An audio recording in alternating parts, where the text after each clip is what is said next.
Alors Marianne, qui es-tu exactement et que fais-tu? Ouais, alors je m'appelle Marianne Zandier, je m'occupe de droit du numérique et de stratégie en France et en Europe. Voilà, j'accompagne les sociétés, mais pas que, également les juristes, quand il y a une situation où le web est présent. Donc ça peut être Internet au sens large. Ça va jusqu'au NFT, au blockchain, etc. Mmh.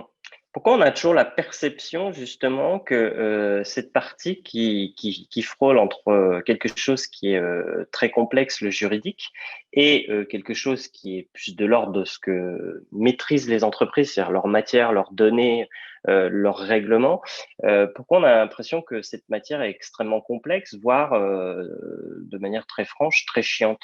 Qu'est-ce qui fait qu'on a cette perception-là? Alors, c'est ta perception que c'est chiant parce que moi j'adore le droit, mais j'adore le droit en fait après coup. C'est-à-dire que tu me posais cette question-là il y a quelques années, je t'aurais dit, ouais, le droit, c'est relou.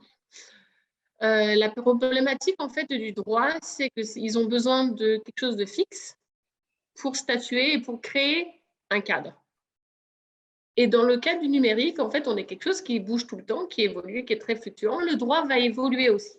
Sauf que comme il est plus lent, en fait, on va se retrouver avec une différence de rapidité, quoi. Donc, on va avoir le numérique qui évolue très vite, le droit qui évolue par à coup, comme ça. Donc, en fait, et c'est ce qui va rendre la chose des fois complexe à appliquer. Et pour ce qui est le côté, on va dire, un peu hermétique, on va appeler ça hermétique, on ne va pas dire chiant, c'est qu'habituellement, les juristes n'ont pas la perception du numérique, si on parle du numérique en général. Ils n'ont pas la perception tout le temps métier parce que ils ne sont pas experts en tout. Et ce serait, enfin, je veux dire, ce serait un truc assez ouf, en fait, que les juges puissent statuer en fonction de leur expertise. C'est-à-dire qu'imagine, tu as un litige, je ne sais pas moi, en droit immobilier, il faut que le gars, il est X expertise, c'est compliqué, c'est impossible. Par contre, le fait qu'ils aient une globalité, une vision d'ensemble du droit, ça ouais. Mais leur vision d'ensemble est une vision de juriste avec une terminologie, c'est souvent ça en fait ce qui est embêtant, et une façon de dire les choses très proche du chinois mandarin quand on parle de français et qu'on ne parle pas le chinois. Voilà. Est-ce que justement, par rapport au droit, cette matière qui, on va dire nouvelle, mais ça veut un peu rien dire, c'est comme quand on dit jeune, ça veut un peu rien dire. Est-ce que cette matière justement, elle est prise en compte, on va dire de manière scolaire, hein, est-ce que cette matière est prise en compte de manière scolaire, ou est-ce que finalement les spécialistes et les experts comme toi ont besoin de se former seuls? Est-ce qu'elle est aussi bien prise en compte qu'un droit plus classique, un droit commercial, un droit pénal, un droit des affaires, ou Alors elle dans commence. le parcours? Il commence à y avoir des masters, Assas en fait un, l'université de Toulouse Capitole en fait un, Montpellier, voilà. La problématique qu'on va retrouver, c'est qu'on a des personnes qui, ce sont des juristes purs. Donc en fait, c'est quelqu'un qui a eu son bac SLES, voilà, qui a fait Parcoursup ou pas, qui a fait une licence en droit et qui va postuler au master. Et le truc, c'est qu'habituellement, quand un juriste veut commencer à faire du droit, c'est pas le numérique qui va l'attirer le plus, quoi. Parce que c'est pas ce qu'ils étudient dès le départ. Au départ, ils vont étudier la procédure civile, ils vont étudier le droit pénal, ils vont étudier le droit de la famille. Résultat, en fait, tu as beaucoup de demandes sur du droit pénal parce qu'on a envie de remplacer Badinter ou de reprendre le flambeau de Halimi. Et en réalité, le numérique, où tu as des geeks, voilà, qui adorent ça, mais en fait, il faut avoir cette duplicité, c'est-à-dire aimer le numérique et aimer le droit. Et aimer les deux, habituellement, c'est deux oppositions, parce que tu en as un qui est hyper cadré et tu en as un qui n'est pas du tout. Donc, ça demande d'avoir une gymnastique en fait, mentale qui n'est pas toujours aisée.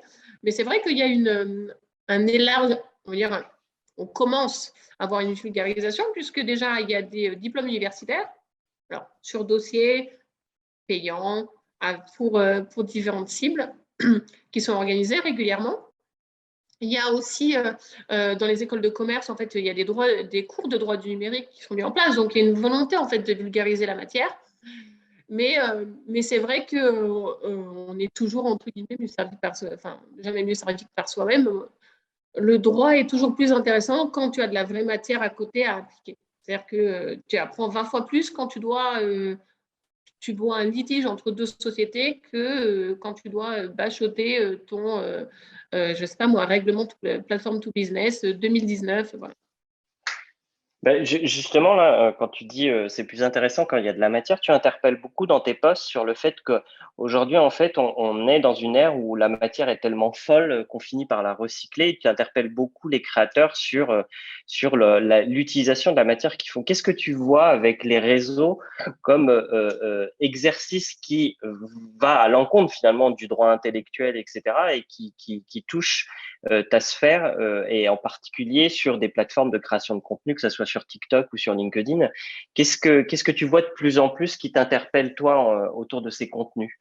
Alors, le droit du numérique, enfin, juste une petite prémisse, c'est pas que le RGPD, contrairement à ce que tout le Hum, monde nous dit, c'est pas que ça du tout. Au contraire, le RGPD, c'est comme parler de la pointe de l'iceberg qui a fait échouer le Titanic.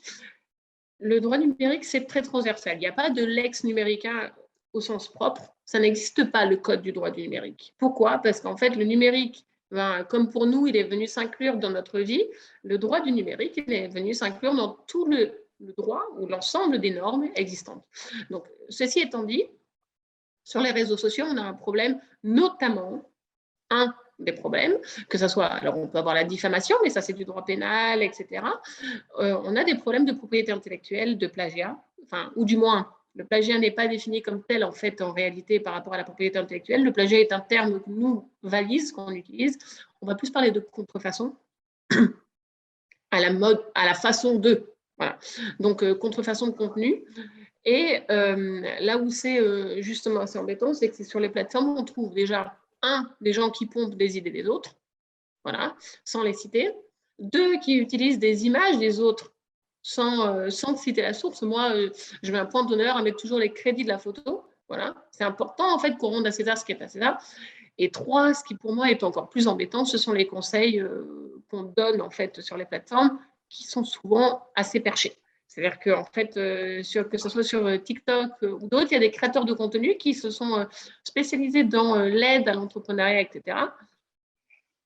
Et il y a des trucs, c'est n'importe quoi. C'est comment enlever le filigrane d'une image. C'est ce que je disais sur un post. La seule technique, c'est payer des droits d'auteur et le copyright. Je veux dire, c'est un filigrane, c'est qu'il y a une sécurité.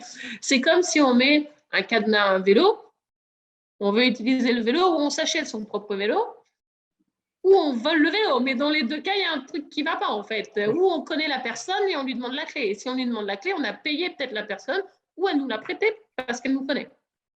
Et ça revient. Et l'image, je pense, c'est plutôt pas mal. Oh, oui, c'est plutôt une belle image. Donc, même si ça coule, enfin, ça va dans j'ai envie de dire, dans le bon sens. Qu'est-ce qu'il faut garder comme bon réflexe aujourd'hui en termes de création de contenu? Alors, toi, qui vont me sembler évidents et peut-être qui vont sembler évidents pour le commun des mortels, mais qu'est-ce que toi, tu rappelles comme règle évidente quand on partage du contenu, quand on crée du Alors, contenu? partager du contenu, déjà, c'est citer sa source, ça, c'est la base de la base de la base, si on a une, si on n'a rien inventé. Moi, il m'arrive souvent de parler d'amendes qu'on peut avoir. En commentaire, je vais citer en fait le texte de loi. C'est que c'est pas moi qui l'ai inventé, que ça coûtait 300 000 euros d'amende s'il y a une clause abusive ou des choses comme ça. C'est que c'est écrit sur le code de la consommation. Si on a une source et une photo et qu'on n'est pas sûr en fait qu'elle soit libre, on cite la source. C'est le minimum du minimum. Et en dernier, ce que j'aimerais rappeler, c'est se rappeler aussi que là où ce qu'on va trouver sur Internet, c'est quelqu'un qui l'a créé et cette personne-là, en fait, elle en est propriétaire. Peu importe où elle l'a créé, elle a un droit d'auteur. Le droit d'auteur est un droit qui est, on va dire, qui est irréfragable. Donc, grosso modo, qu'on ne peut pas enlever à la personne. Ça va être comme ça et ça ne bougera pas. Je veux dire, si c'est un Picasso, on ne peut pas dire que c'est à la femme de Picasso. C'est toujours Picasso qui l'a dessiné. Peu importe si la propriété a été transmise. Donc, savoir à qui est le droit d'auteur. Et en dernier, se rappeler en fait de la responsabilité des plateformes. Ça, c'est un gros point que les gens n'ont pas du tout en tête, c'est-à-dire les risques qu'ils prennent quand ils communiquent en ligne.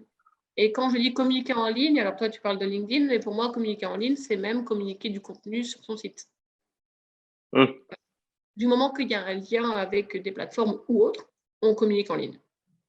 Hum. Ça, c'est les bons réflexes à adopter quand on crée et partage du contenu, de citer ses sources, etc. Mais quelle est la part de responsabilité aujourd'hui des plateformes elles-mêmes? Parce qu'en fait, on voit sur Insta, sur TikTok, beaucoup de duplicate content, je le dis très mal, mais on a très bien compris, Mhm. donc de la reproduction de contenu existant. Oui. Quelle est la responsabilité aujourd'hui de ces réseaux-là au travers de ces contenus qui sont pompés, très honnêtement? Mm. Alors, il faut, pour répondre à la question, il faut que je fasse deux oppositions. La première, c'est l'Amérique contre l'Europe. L'Amérique, elle est, on l'a vu avec le choix de vendredi, a une façon de voir les choses et son droit de façon assez autoritaire. C'est-à-dire qu'en fait, pour ne citer qu'un document qui a été signé au niveau du droit américain, le Cloud Act, c'est le Clarifying Lawful Overseas Use of Data. C'est un document qui a été signé de façon, alors ça traite des données, mais peu importe, il a été signé de façon unilatérale par l'Amérique et il a un impact sur toutes les sociétés dans le reste du monde. Ben, elle fonctionne un peu comme ça, l'Amérique, tout le temps. C'est-à-dire qu'en fait, elle va prendre des décisions et elle en a un peu rien à faire si derrière, en fait, tous les autres pays doivent manger derrière. Donc ça, c'est le point. Donc il y a une dichotomie, enfin, donc une différence entre l'Europe qui est très protectionniste du consommateur au niveau du droit. Et c'est d'ailleurs un des premiers en fait, règlements européens qui a été fait, c'est la protection consommateur en 97, liée aussi à Internet. Et de l'autre côté, tu as l'Amérique et ce qui est le self-made man, la liberté d'entreprendre. Résultat, déjà, rien que là, on a un souci. On a un souci parce que la majorité, en fait, de toutes, on va dire, les conditions générales d'utilisation que tu as certainement lues de LinkedIn, ou pas, ou d'Instagram, en fait, sont abusives, selon le droit européen. Sauf que, au niveau du siège, au niveau donc du siège mère, ce qu'ils ont écrit, c'est un peu borderline, mais c'est légal. Donc, en fait, jusque-là, déjà, il y a un point de base. Deux, le temps de légiférer, en fait, en Europe a été un peu lent. On va dire, on a bien mis 5-6 ans pour les raisons, pour voir un petit peu le temps, justement, c'est ce que je disais, la différence entre le droit et le numérique, pour voir un petit peu comment évoluer le numérique, en premier. Et en deuxième, hyper important, ne pas bousiller l'économie que le numérique allait créer pour n'importe qui, pour toi, pour moi, pour d'autres acteurs, voilà, d'acteurs européens. Donc en fait, ils ont laissé le temps que ça se développe pour permettre aussi aux entreprises européennes de se créer. Ce temps fait que la première définition est déjà en retard par rapport à l'utilisation elle-même des outils. On a la première, la première, on va dire, définition, c'est un règlement européen de 2000 qui définit en fait 3 grands acteurs, fournisseurs d'accès, les cacheurs qu'on appelle, donc la mémoire cache, voilà, donc cookies, etc. Machin. Et 3, les hébergeurs. Sauf qu'en 2000, en fait, petit à petit, tu as déjà d'autres outils qui ont été créés. Tu as MSN, tu as des choses, en fait, qui ne sont pas prises en compte. Et on va avoir en 2009 uniquement, donc tu vois, donc on est en 2000, en 2009, on commence à parler de tout ce qui est justement plateforme de contenu. Uniquement en 2009. Alors, pourquoi je dis ça pour te répondre? Parce que tu te rends compte déjà qu'entre 95 ou 95 pour les Belges et 2009, on a déjà 14 ans où il y a eu un développement d'Internet qui a été énorme.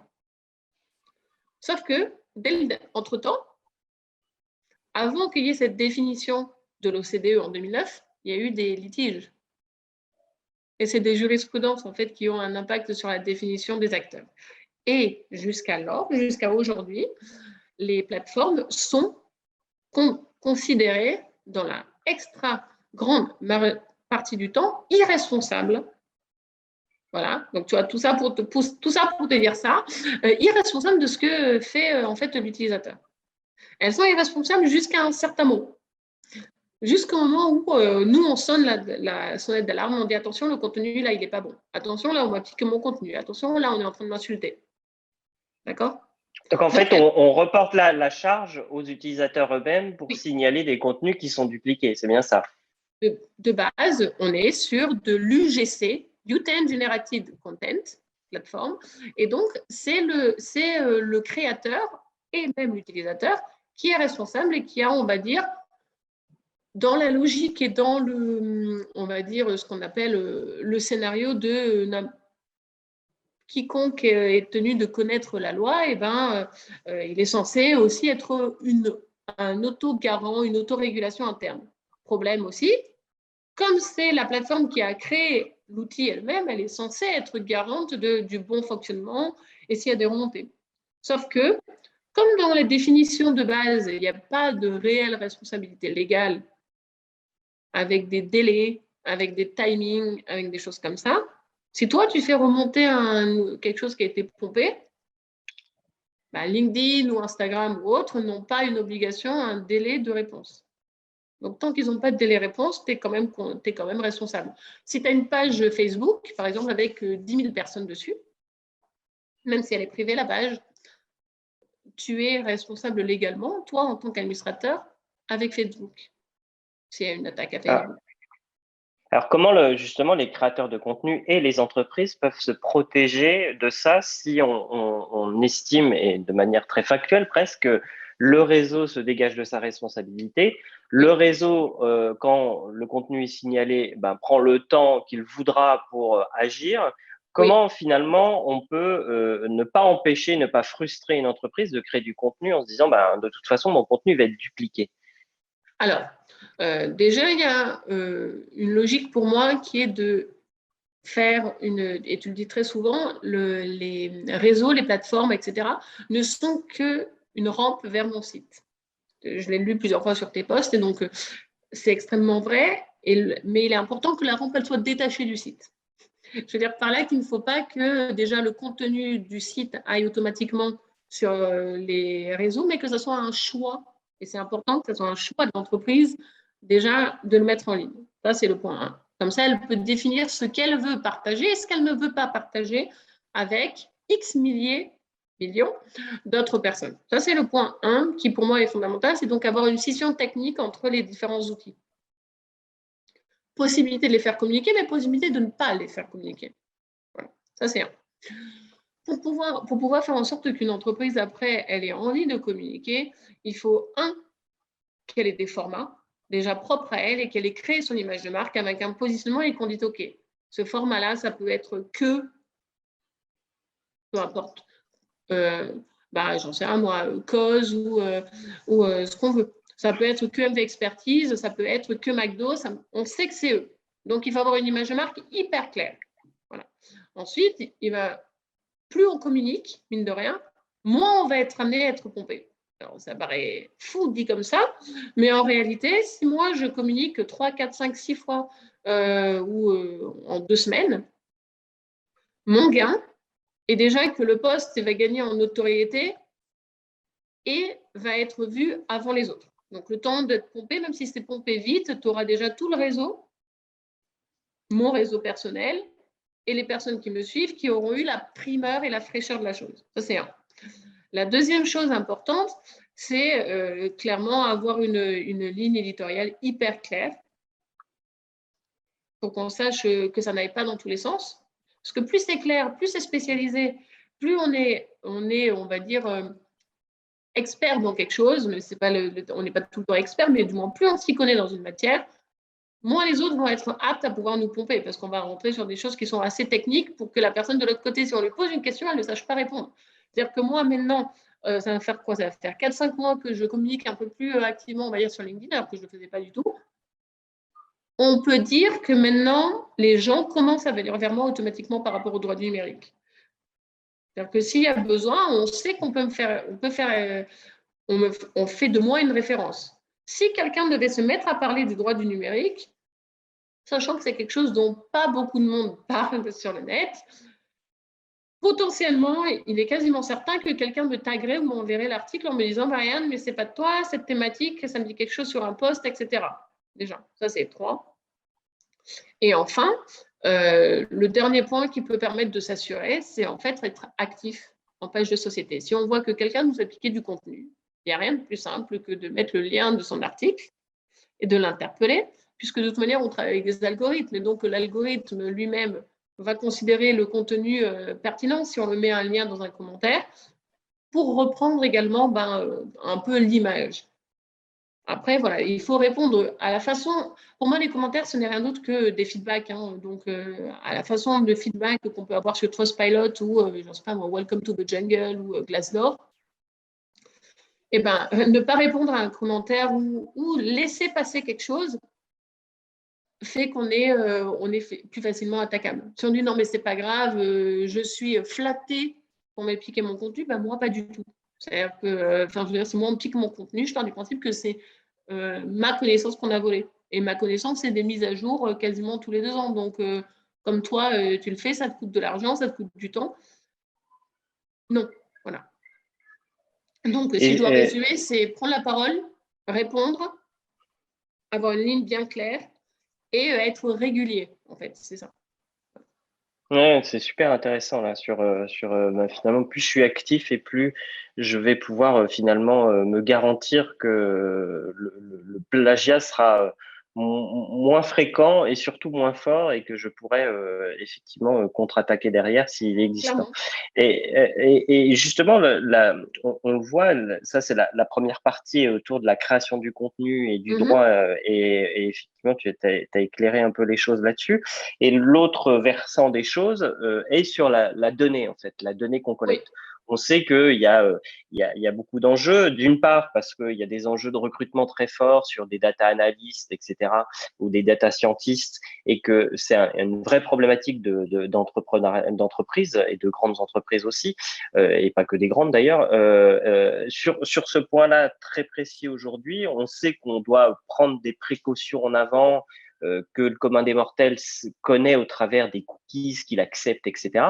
Toi, quand tu interviens quand tu es sollicité par des entreprises, est-ce que justement l'utilisation des données est un problème? C'est un peu, est-ce que c'est le Far West finalement l'utilisation des données quand tu interviens en entreprise en disant finalement les entreprises ont une très mauvaise utilisation, une très Oui. mauvaise pratique de ce point-là? En fait, ils ont compris que c'est important. Si tu veux, on a eu assez d'informations pour faire comprendre aux entreprises que c'est important la data et que ça a une valeur pécuniaire. C'est tellement important que même en fait le législateur, hein, même France Connect, je pense que tu vois de quoi je parle, le fait qu'on puisse se connecter à plein de services publics euh, montre à quel point la data est importante, puisqu'en fait, il y a une centralisation et c'est cette centralisation, ce qu'on appelle maintenant un petit peu lake of data, pour rester un petit peu plus technique, donc un lac de données. C'est important de les récolter. Ça, ils l'ont compris. Ils ont compris qu'avoir des informations et des prospects et des personnes potentiellement intéressées, ça fonctionne. Là où ça ne fonctionne pas du tout, c'est qu'est-ce qu'on en fait après? C'est les droits de l'utilisateur, et c'est toujours pareil, hein, donc en opposition avec l'Amérique, c'est quels outils vont être OK par rapport à l'Europe, si je suis en Europe, quels outils quelles sont les bonnes pratiques que je vais devoir mettre en place pour faire en sorte que l'utilisateur soit quand même toujours responsable et propriétaire de ces données, parce qu'en fait, les données personnelles, ça s'appelle comme ça, parce qu'en fait, l'utilisateur est propriétaire d'informations qui le regardent. En fait, on est là-dedans, c'est toujours sa propriété intellectuelle qui est touchée. À ce moment-là, en fait, là où c'est embêtant, c'est qu'est-ce qu'on fait des données, donc comment on les monétise, la problématique, comment on fait pour les monétiser de la bonne façon, qu'est-ce qu'on fait ou qu'est-ce qu'on a le droit de faire ou de ne pas faire avec ces données, qu'est-ce qu'on doit récolter, comment on doit les récolter, et quelles sont les normes en vigueur, et quelles sont après ce qu'on appelle des données sensibles, des données protégées, des données personnelles, etc. Et ça, c'est la cata. Ça, de ce côté-là, c'est la cata parce que entre qui a envie de bien faire et ne sait pas faire, qui en a rien à faire et fait mal, mais en étant conscient de faire mal, et qui ne s'y intéresse pas du tout, en fait, on n'est pas dans un Far West juridique, on est dans un Far West d'application de l'entrepreneur. C'est-à-dire que là, c'est le contraire. Au contraire, le RGPD est extrêmement clair. Le DSA, qui est le Digital Service Act, qui va avoir un impact au niveau des responsabilités en fait, des intermédiaires et qui entre en vigueur en 2024. Voilà, officiellement 2024 de partout en Europe. Donc ça va modifier un petit peu la définition de 2009 dont je parlais et les responsabilités en fonction de la data et du contenu, etc. Sauf qu'en fait, c'est l'application qui ne va pas. C'est l'application qui ne va pas et c'est pas le manque d'intérêt, mais le fait que les gens n'ont pas compris encore, et c'est pour ça que je communique beaucoup dessus, ils n'ont pas encore compris que s'il y a un souci, le souci, il n'est pas sur Internet, en fait. Ils vont avoir un souci avec la CNIL et au tribunal de commerce ou au tribunal civil, ou, c'est des vraies amendes, c'est du vrai argent. C'est pas de la crypto, en fait, qu'on paye après quand on a une amende. Mais justement, tu parles de sanctions possibles parce que c'est ce qui Oui, pèse un peu sur les entreprises. Est-ce oui. qu'on a quand même de manière récurrente des exemples de sanctions qui ont été prises et qui peuvent, là, pour le coup, vraiment interpeller les entreprises sur le fait que cette utilisation de données peut être très dangereuse si elle est très mal appliquée? Je vais te répondre de la même façon que quand tu parles sur Internet, tu montres toujours le côté sexy. Donc, ce que tu réussis, tu ne vas pas montrer quand tu te fais tacler. Donc, c'est toujours un peu pareil. Si tu veux, tu vas montrer ton étoile à Hollywood Boulevard, tu ne vas pas montrer, par contre, quand tu te fais recaler au casting d'Harry Potter et que tu es deuxième. Ça, c'est le deuxième, c'est le livre de Fuenquinos. Mais en fait, c'est ça en fait qui est assez intéressant, c'est que ça arrive tous les jours. Et les sanctions, nous, on en entend parler des grosses comme la CNIL avec Google, parce qu'en fait, ils ont dit oui, il y a eu un litige. Non, il n'y a pas eu de litige. Il y a eu une mise en demeure publique. Et la mise en demeure publique est égale déjà à une sanction. Pourquoi? Parce que ça a un impact sur l'image de marque et le chiffre d'affaires. Résultat, en fait, Matomo, pour ne pas le citer, qui fait le même travail que Google Analytics, mais qui est conforme à la CNIL, on a fait clairement son argument numéro un. C'est-à-dire, si tu vas sur le site, il y a écrit en gros, mais genre, tu ne vois même que ça sur la page, il y a écrit « Nous sommes conformes à la CNIL ». Donc, si tu veux, les sanctions des petites, on n'entendra pas parler. Et surtout, là où tu vas avoir des sanctions, c'est quand il y a des litiges avec d'autres entrepreneurs. Tu ne vas pas avoir des litiges tout le temps avec des gros, en fait, des entités. Ou du moins, tu vas avoir un litige avec une entité suite à un litige avec un entrepreneur. Exemple, tu vas, j'en sais rien, moi, tu es au tribunal de commerce avec une personne qui te taxe de concurrence déloyale. On va aller voir si les mentions légales, ce sont les mêmes. On ne va pas Donc, aller tu voir es en la gueule train du site. t'es On va en, t'es voir. en train de dire que les sanctions sont récurrentes et appliquées par la Oui. CNIL et que Ah la ouais. CNIL fait son travail actuellement. Ah ouais, Donc elle fait là-dessus, en fait, même. on peut. Ah oui, bien sûr. Et tu as plusieurs types en fait, de sanctions. Hein. Tu vas avoir des mises. En fait, avant d'avoir une sanction, sur les petits, la CNIL, elle ne fonctionne pas comme elle l'a fait avec Google, ou du moins, si, elle fonctionne comme elle l'a fait avec Google, mais nous, on a vu qu'une fois que le truc était public. Mais en réalité, ça fonctionne que tu reçois une lettre, on te dit attention, c'est pas un norme. Ok, tu as X temps pour te mettre à jour. Tu le fais, ils vont vérifier, pas de problème, nickel. Tu ne le fais pas, deuxième rappel. Tu ne le fais pas au troisième, ben là, tu as la sanction qui tombe. Et ça peut être une amende, comme ça peut être une mise en demeure publique, comme ça peut être faire partie d'une liste noire, etc. En réalité, on parle de la CNIL, mais je peux te parler par exemple de l'ANJ, Autorité nationale des jeux. Donc, c'est eux qui gèrent les jeux concours. Donc, tu vois, pour le coup, la CNIL, elle a un impact, puisqu'on fait de la récolte de data quand on fait les jeux concours, mais l'ANJ aussi. Et l'ANJ, c'est elle qui va en fait te permettre de pouvoir promouvoir ton site sur Internet quand tu fais un jeu concours. C'est elle qui va accepter le fait que tu fasses le jeu. Voilà. Si c'est l'ANJ qui fait ça, en fait, tu peux avoir des doubles, des triples sanctions. Voilà. L'ANJ, elle va te tacler par rapport au jeu, la CNIL, elle va te tacler par rapport à la data, la DGCCRF, elle va te tacler par rapport à la concurrence et à la fraude citée dessus. Tu peux avoir aussi, en fait, si tu veux la différence en fait avec l'Amérique et l'Europe, c'est que tu as un foison de commissions et d'autorités en France et en Europe, alors que en Amérique, c'est un truc et ça tranche pour tout. Voilà. D'accord. Donc c'est un peu plus compliqué. On est sur un État fédéral avec une globalité d'informations et une loi pour tout le monde, applicable ou pas. Hein. C'est pour ça que, c'est ce qui s'est passé vendredi, donc avec l'avortement. C'est la même chose. Peu importe le sujet, c'est la même logique. Alors que dans le cas de l'Europe, on est sur pléthore de commissions qui peuvent arriver en parallèle ou en addition. Et, c'est embêtant en fonction de ce que tu fais. Parce que imaginons que tu as un produit, je ne sais pas moi, un de mes derniers clients, c'est un vignoble. Il fait partie de l'agriculture. OK. L'agriculture, en fait, c'est une activité régulée, donc avec des commissions à part, et pourtant il vend en ligne.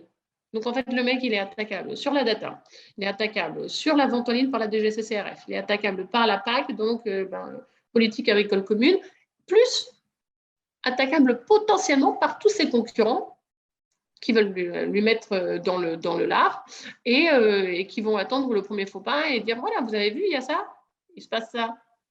Parce que c'est comme ça en fait que ça se passe. Hein. Avant d'arriver en litige public, il y a aussi des dénonciations en fait anonymes. On est là. Et est-ce que pour le contenu, et puis finalement, en fait, on se reporte beaucoup aux utilisateurs qui sont à la fois également protégés, notamment en Europe, sur des directives et des directives qui sont clairement appliquées, comme tu le soulignes ici. Mais est-ce qu'il n'y a pas une forme de schizophrénie autour de l'utilisateur qui à la fois veut être protégé de ses données, ce qu'on voit souvent dans les études, etc., où ils alertent sur le fait que mes données ne doivent pas aller n'importe où, auprès de n'importe qui pour qu'on me vende n'importe quoi, et le fait que finalement l'utilisateur est très attentif à la publicité et au fait qu'il laisse ses données. Est-ce qu'il n'y a pas en permanence une espèce de schizophrénie on n'a pas nous-mêmes une schizophrénie autour de ça, en fait, entre ce qu'on évoque et ce qu'on fait au quotidien? L'exemple parfait pour moi, c'est la dernière publicité de Apple. Je ne sais pas si tu l'as vu à la télé, avec les données là qui sont vendues, alors que oui. moi j'ai vu la pub, j'ai dit lunaire. Elle est très bien. En fait, elle est très bien, mais en même temps, c'est que c'est quand même eux qui sont un des plus gros acteurs pour la vente de data, quoi. On est là aussi. Donc pour passer donc cette publicité, si besoin, j'espère que tu mettras le lien parce qu'elle est vraiment. Ouais. Sur la vente aux enchères, de ses propres données. Elle est très drôle d'un côté, mais en même temps, elle est hyper grave parce que ça prouve encore que Apple essaie d'une certaine façon de manipuler le consommateur, d'une certaine façon, de façon propre, mais c'est ce qu'il fait. Concernant par rapport à la schizophrénie, à ce que tu dis, en fait, il faut différencier pour moi le consommateur. Un consommateur, c'est une personne qui a fait une recherche pour quelque chose qui l'intéresse, et un utilisateur lambda. Un consommateur, c'est quelqu'un qui doit être averti et qui doit être informé de ce qu'il a fait. C'est-à-dire que moi, si je vais acheter en ligne, je vais quand même regarder que le site soit protégé. Donc, ça va avoir techniquement parlant, ça voudrait dire que le mec qui va me vendre quelque chose, il devrait avoir fait attention à ce que le site, il ait les protocoles nécessaires de sécurité et que je voie apparaître, par exemple, le petit cadenas ou ça, par exemple. Mais typiquement, en tant que consommateur, je dois être au courant de ce que c'est. Pareil sur les mentions légales. Je suis moi en tant que consommateur, voilà, peut-être parce que je fais du droit, mais je pense pas. Je pense que ça commence à se démocratiser ça. Je vais voir en fait dans les mentions légales si il y a une société vraiment derrière, si elle n'est pas à pétaouchnok ou si il y a un directeur de la publication avec des choses qui vont me rassurer, parce qu'en fait la confiance, c'est là où on arrive, c'est de la confiance en ligne. C'est ça. Ça c'est pour moi la différence en fait à faire. C'est quand je suis utilisateur lambda. Voilà. Et quand je suis consommateur et donc consommateur, j'aimerais même te dire par rapport au numérique, je suis acteur, quoi. Et d'ailleurs, je vais même te dire autre chose, au niveau du droit du numérique, je t'ai dit que le consommateur était protégé, ce qui est vrai, dans un règlement. Et là, je fais une petite parenthèse, une directive, c'est quelque chose qui donne une direction, comme son nom l'indique. Un règlement, c'est un truc qui doit être applicable et transposable dans les... on va dire, dans tout ce qui est la loi du pays. Donc, c'est vraiment 2 poids, 2 mesures. Donc, un règlement a un peu plus d'impact que la directive européenne. Bref. Ceci, fermer la parenthèse, pour revenir à ça, en fait, ce que je voulais dire, c'est que même si dans des règlements européens, il y a une protection du consommateur, le juge a été très clair, dans différentes jurisprudences, en fait, le consommateur qui avait potentiellement attaqué parce que, je ne sais pas, pour arnaque ou autre, a été débouté, donc a été, on l'a envoyé aller se faire voir chez Plumeau. Pour quelle raison? Parce que le site, en fait, rien qu'en regardant le site simplement, il aurait dû avoir des doutes. Exemple, le site est en anglais, tu habites en France. Il y a quand même on est quand même, il y a une protection du consommateur, mais il y a aussi une logique de, tu as les informations, tu es censé savoir. C'est pour ça que je disais dans la fiction juridique du nul n'est censé ignorer la loi. faut quand même, quand tu achètes, il y a des trucs à savoir. Je dois savoir le temps, le droit du délai de rétractation, ça c'est une obligation. Et c'est valable dans le code du commerce comme en ligne, si on achète en ligne. Je dois savoir à qui j'achète, je dois avoir des CGV qui m'arrivent, etc., etc. Enfin, la condition générale de vente. Mais cette dichotomie, elle est claire. Il y en a une, tu consommes de l'information. Il y en a une, tu en crées. Il y en a une, tu consommes un produit, tu consommes de l'Internet et Internet est un vecteur pour avoir un achat. Il y en a un autre, tu subis. Tu vois la nuance? Quand tu subis, il faut être protégé. Parce qu'en fait, les cookies, pourquoi ça ne marche pas? Parce qu'en fait, on n'a pas le consensus du consommateur sur un cookie. On l'a une fois, mais il n'est pas clair. Je suis désolée, quand on te demande d'accepter les cookies, les 95 voire 96% des personnes, ça leur passe au-dessus en fait. Hein. Entre ce qu'est un cookie, quand est-ce qu'il va être déclenché, combien de temps il va rester, est-ce que c'est un cookie first, est-ce que c'est un cookie tiers? Donc un cookie first, c'est quand le cookie appartient au site sur lequel tu visites. Un cookie tiers, c'est un cookie d'une entreprise tierce. Hein, voilà. Ça leur passe au-dessus, quoi. Et donc c'est là où ils sont protégés. Par contre, quand tu es, toi acteur, tu es censé le savoir. Quoi. Donc c'est une schizophrénie, mais une schizophrénie, j'ai envie de dire, éclairée. C'est plutôt un terme qui résume très bien les choses. Et justement, tu parlais en introduction sur cette question de la pub d'Apple. On sait qu'il y a maintenant quelques temps que Apple a modifié avec iOS 14, je crois, l'accès à ces données, qui a posé un problème sur la publicité de Facebook. Est-ce que justement, il n'y a pas quels seraient les bons réflexes finalement du marketing au niveau de la publicité par rapport au fait que on a un consommateur qui est un acteur internet, un internaute qui est ultra protégé, et finalement une volonté quand même marketing toujours évidente d'aller collecter toujours plus de données, mais qui butent des fois sur justement ces modifications qui ont entraîné quelque part une modification assez importante de la publicité sur Facebook, sans complètement impacter son chiffre d'affaires non plus. Hein, soyons pas dupes là-dessus. Il y a toujours un peu, voire beaucoup. C'est quand même l'essentiel du chiffre d'affaires de Meta. Voilà. Est-ce que autant je parlais finalement de schizophrénie du consommateur et de ses droits, est-ce qu'il n'y a pas aussi une schizophrénie presque entre le marketing et puis le département juridique quelque part? C'est un peu ça aussi l'autre question. C'est qu'ils ne se comprennent pas. Le gros problème souvent, c'est que en fait, le marketing n'est pas compris par le juridique n'est pas compris par le marketing, ou du moins, s'il est compris par le marketing va essayer de détourner en fait la loi. Et donc, c'est là où il y a une problématique. Mais moi, j'ai envie de te dire que si le vrai problème, c'est de la récolte de data, ce qu'il faut faire, c'est essayer de ne plus être dépendant des gros. Alors, c'est dit comme ça semble ouf, hein, mais l'idée, c'est qu'au lieu de faire la récolte à travers le questionnaire de Facebook directement, autant avoir un truc qui renvoie sur ton site avec ton questionnaire et ta récolte chez toi. Comme je l'ai dit, c'est bien de scinder en fait.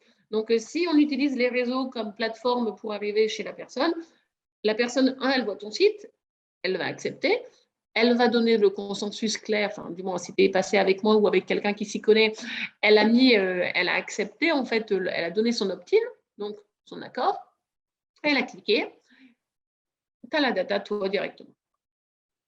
Point. Et en fait, là, que Apple change ou autre, on s'en fout. Parce qu'en réalité, là où ça change, c'est quand tu y récoltes la data pour toi.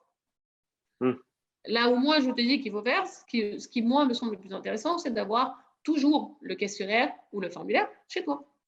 Donc, moins tributaire, finalement, des grands acteurs. Oui. C'est obligatoire. C'est obligatoire et à la limite, j'ai envie de te dire, l'union fait la force, mais si les petits moyens, au lieu de se tirer dans les pattes et de dépendre de grands acteurs, justement, pas dans le contenu, parce que dans le contenu, c'est une stratégie long terme qui a un réel pouvoir. Mais vraiment, dans la récolte de data, si au lieu d'utiliser du Facebook Ads pur et questionnaire, il passait vers un lien et qu'il se renvoyait, ce sera déjà beaucoup plus sécure, en fait. Et là, on aurait vraiment un DPO et se dire, OK, la responsabilité, c'est la mienne, puisque c'est moi, la personne, elle est venue chez moi.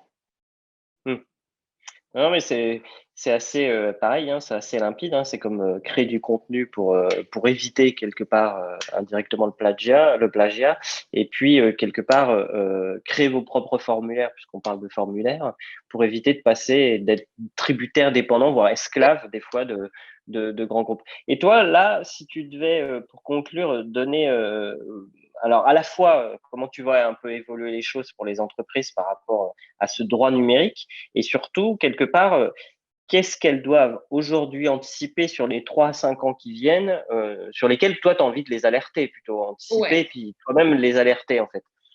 Alors, moi, ce que je vois par rapport au droit numérique, comme je disais, ça fait pas très longtemps que moi j'ai pris la parole sur les réseaux sociaux, mais je remarque qu'il y a quand même un engouement. C'est-à-dire que petit à petit, je commence à avoir une petite notoriété. On n'est pas sur les 90 000 personnes qui me suivent. Je ne suis pas encore un LinkedIn creator, mais s'ils m'entendent, voilà. Non, je rigole, mais parce que c'est pas le but dans ma vie. Mais en réalité, ce qui est intéressant, c'est que les gens sont interpellés. Il y a qui s'en fout et qui continuera à s'en foutre, ça ne change rien. Mais qui a commencé à me suivre, en fait, ils ne se sont pas désabonnés et ils continuent à me suivre. Et au contraire, en fait, il y a quand même des réactions et petit à petit, il y a une interaction et une réflexion dessus. Donc, en fait, il y a une vulgarisation. La vulgarisation a un impact. Le fait d'en parler fait que derrière, moi, j'ai des demandes d'entreprise. Hein. Hum, LinkedIn, on a dit, c'est une rampe. Moi, il m'arrive hum, d'avoir des personnes qui me disent on a besoin d'un droit du numérique, est-ce que je peux passer ton contact J'ai un problème de gestion de ma marque sur Internet, est-ce qu'on peut avoir rendez-vous Enfin, genre, il y a des vrais leads qui arrivent, donc des vrais hum, contacts qualifiés qui arrivent. hum. Donc, dans un premier temps, c'est quand même une compréhension et une vulgarisation qui est obligatoire et importante, puisque Internet devient toujours plus fondamental dans une stratégie d'entreprise. Il faut que les gens sachent les risques qu'ils peuvent avoir. Donc, ce genre de contenu va être intéressant. Ça, c'est le point 1. Ensuite, sur les 3 à 5 ans, ce que j'ai envie de dire aux entreprises, c'est quand même de commencer à s'intéresser un peu plus au SEO, donc au Search Engine Optimization, et un peu moins à tout ce qui est, ça rejoint tout ce que je suis en train de te dire, c'est-à-dire qu'à créer eux-mêmes leur propre outils, voilà, et décider, eux, quand communiquer sur des outils tierces, et pas l'inverse, en fait. C'est-à-dire Parce que, plus de SEO et moins de SIA quelque part, enfin moins de alors, pub. le SIA, ça va dépendre comment, parce que, par exemple, tu vois, il y a eu des jurisprudences entre Google et Louis Vuitton, Hum, euh, qui est hyper importante, parce que, tu vois, tes mots-clés, si tu mets pas Louis Vuitton dans une accroche ou dans le texte de ton annonce, mais que tu le mets en mots-clés,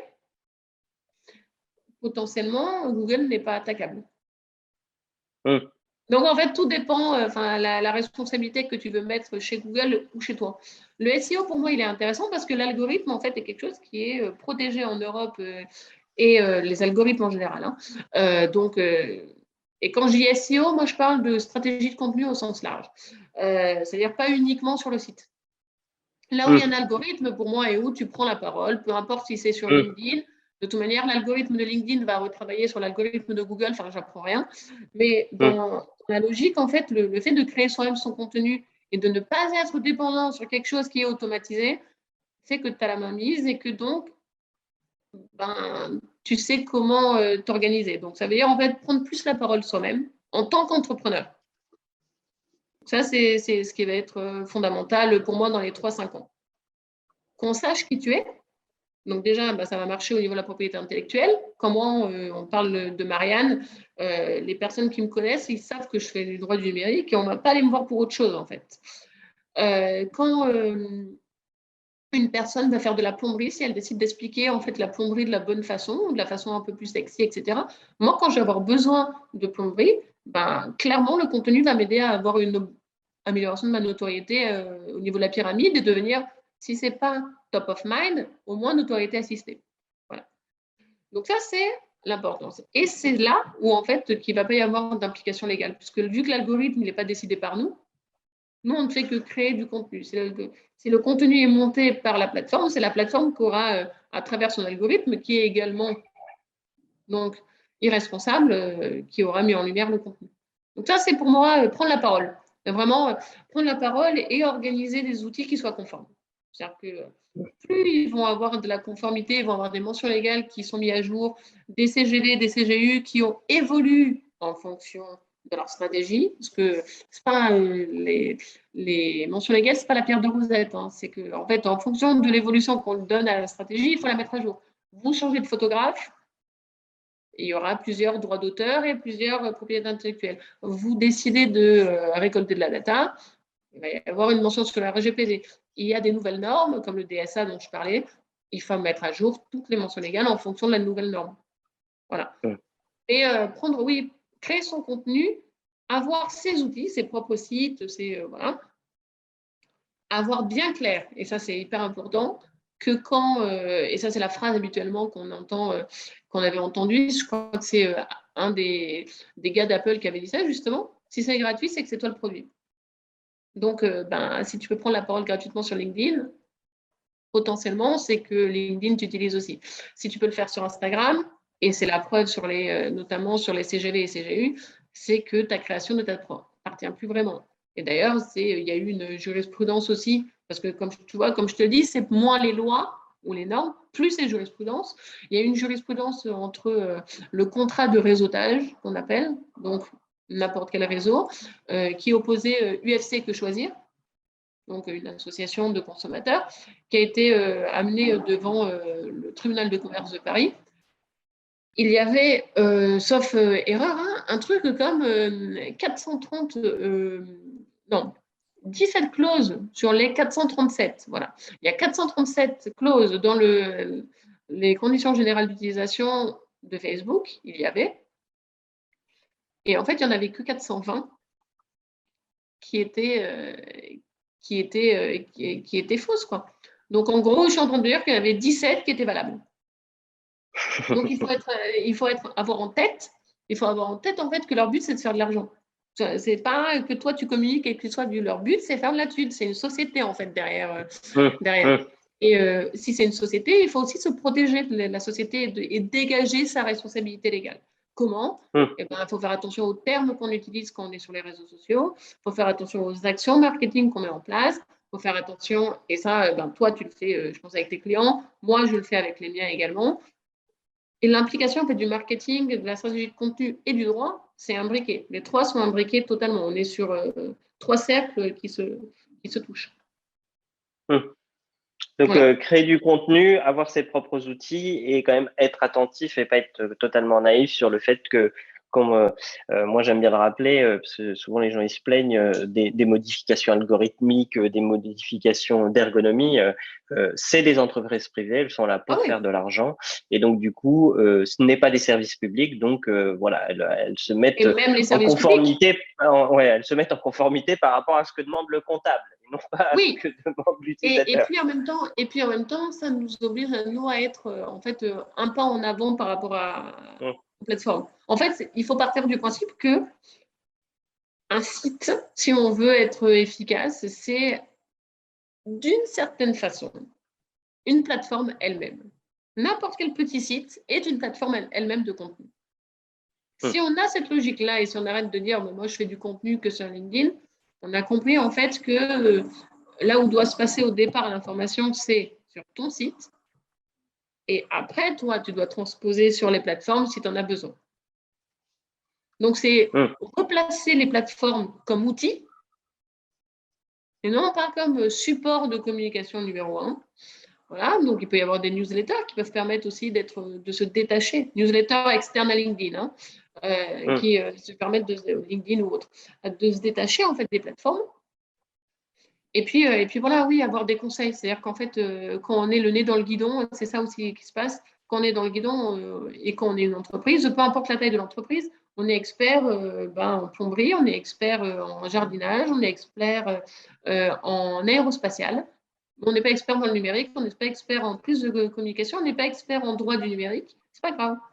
C'est pas grave, il y a des personnes qui sont là pour ça. Et au lieu d'inventer des trucs, de prendre le risque, parce que les risques sont beaucoup plus gros en fait que le coût d'un aide dans une stratégie ou d'un accompagnement en fait en droit du numérique. Mais c'est ça en fait aussi qui est important à rappeler, c'est que toi à l'heure, je ne sais pas combien tu coûtes, mais moi techniquement parlant, si j'interviens sur une situation normale, ça coûte X.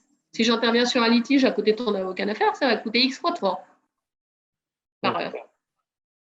Ça n'a pas du tout le même impact. C'est pas du tout la même prise de risque et c'est pas du tout la même logique, la même réflexion. Voilà. Savoir anticiper, évidemment. Oui, et être accompagné des bonnes personnes, on va dire. Bien sûr. En anticipant, ça être accompagné d'experts parce qu'on ne pourra pas tout faire, surtout dans une matière qui embrasse beaucoup de domaines et de sous-domaines et qui évolue de manière rapide sans que finalement, on parlait de règlements, de dispositions, de dichotomie entre l'Amérique et l'Europe, sans que finalement il y ait un consensus et une protection et des règles très claires. Donc, il faut vraiment prendre les choses à bras le corps soi-même, c'est avant problématique encore d'attendre plus que. quand tu vois que même en Europe, quand c'est signé, tu peux avoir des pays qui refusent d'appliquer. Enfin, l'exemple typique pour moi de l'Europe avec cette problématique-là, c'est la Pologne.